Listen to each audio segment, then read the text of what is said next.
Consent, consent. You'll be amazed at how many people argue with you about their sexual status. What the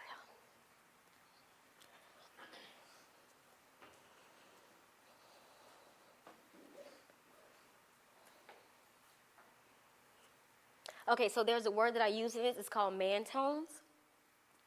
It was coined by Pearl Cleage. Does anybody know who Pearl Cleage is? She's a writer, activist, and she wrote a book called Deals with the Devil and Other Reasons to Riot. It's a book of essays on patriarchy, sexism. She's really smart. So the phrase is man tones, and that's when you're in an argument with a male, and they do things to make you, threatening things. So they yell, they hit stuff, kind of thing. So whatever verbal or physical things that they do to sort of exert their power. Man tones. Some men speak with so much authority. Egos buttressed by superior social status.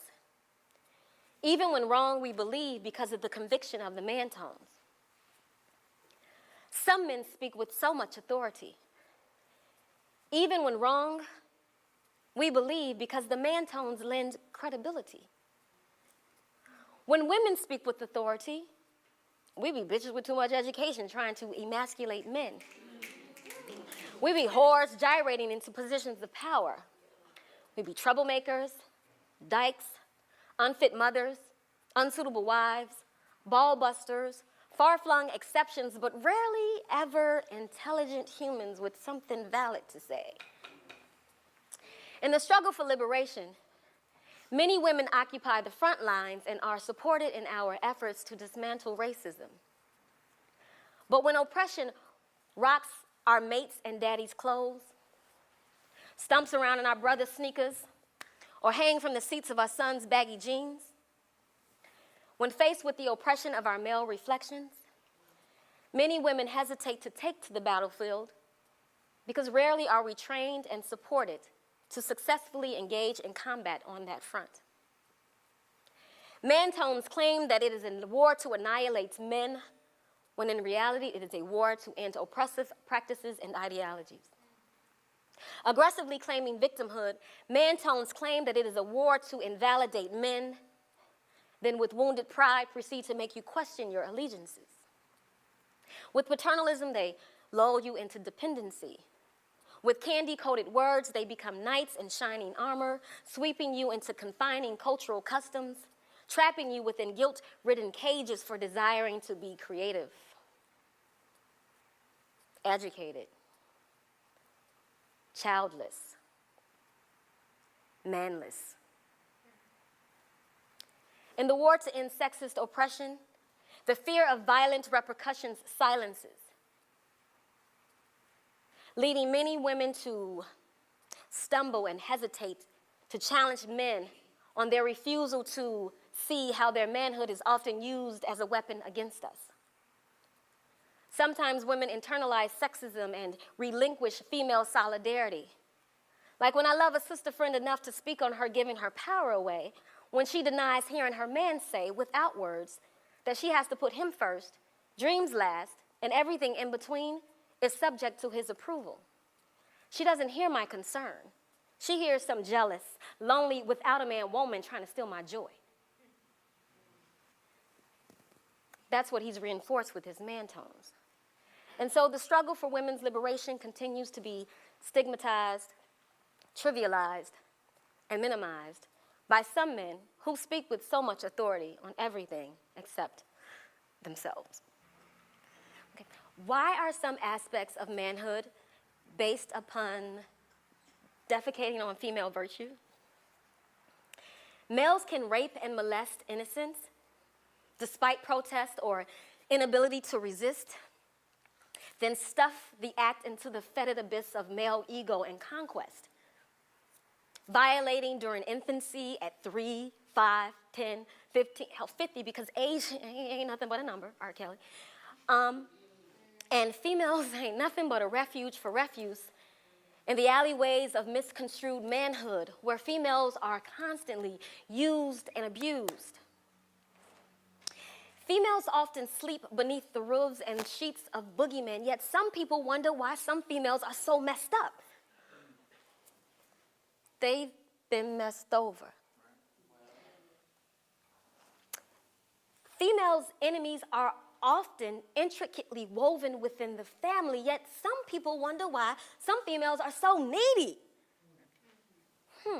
They've been neglected. Why some females are so sleazy.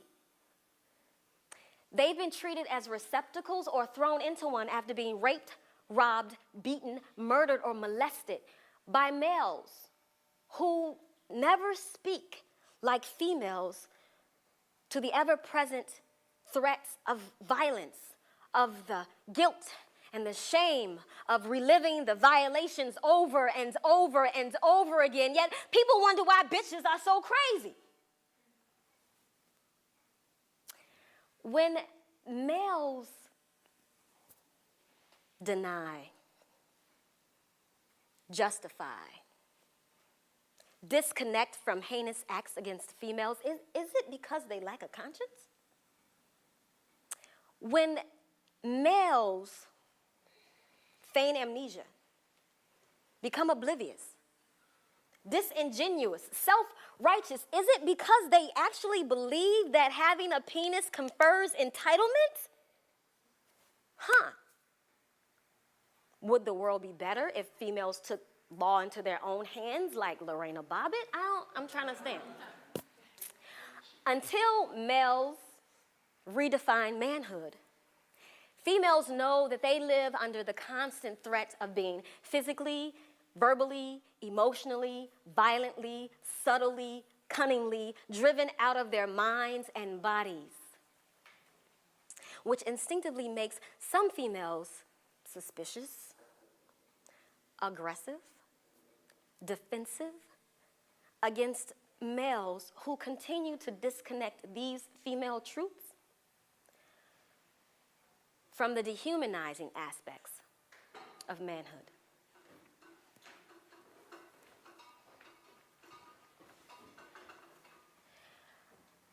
Shards of self-hate pierces her skin like voodoo pins. She is evil. Must exorcise her demons. Pock marks go unseen by the untrained eye. Flesh and memory pucker with the pus of guilt and shame, festering, in need of a letting go. Losing and gaining weight, losing sleep, losing herself on the tormented merry-go-round of tormented mind songs. Hush, little baby, don't say a word. If you scream, you won't be heard. And if you tell, they won't believe. 'Cause you're a naughty girl just like Eve. Naughty girl for crying out. Selfish girl for not protecting younger siblings from the twisted family tradition of manhood rights. Shoving dicks. Squirting semen into girlkins' mouths, wombs, skin, men, cousins, uncles, brothers, fathers, men. Initiators of soul-crushing girlhood rites of passages, innocence into filth, a lifetime of self-destructive guilt.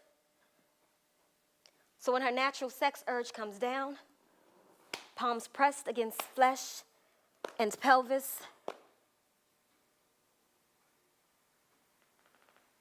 and the human need for loving affection and correction, palms pressed against flesh and pelvis,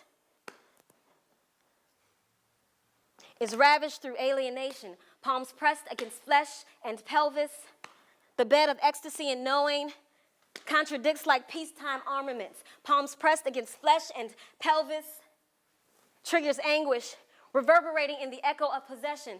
Palms pressed against flesh and pelvis. Whose is it? Palms pressed against flesh and pelvis. Whose is it? Daddies. Palms pressed against flesh and pelvis. Whose is it? Cousins. Palms pressed against flesh and pelvis. Whose is it? Cousins. Palms pressed against flesh and pelvis. Whose is it? Whose is it? Whose is it? She hasn't owned her pussy since she left the womb. Self-pleasure is taboo. The scent of her own sex repulses. Disenfranchised from self and coochie can't come through tainted memory. Disenfranchised from sex and coochie can't come through sordid memory. Triggering, mind bombs exploding, rupturing her sex center, scarred like a tattoo from the manhood right she's rushed into, she's thrust into, she's descending, losing weight, not memory, losing sleep, not memory, losing self, not memory. Tenderness obliterated, affection disassociated, palms pressed against flesh and pelvis. Daddies, uncles, cousins, fathers, men, destroying her bliss by waging war upon her innocence.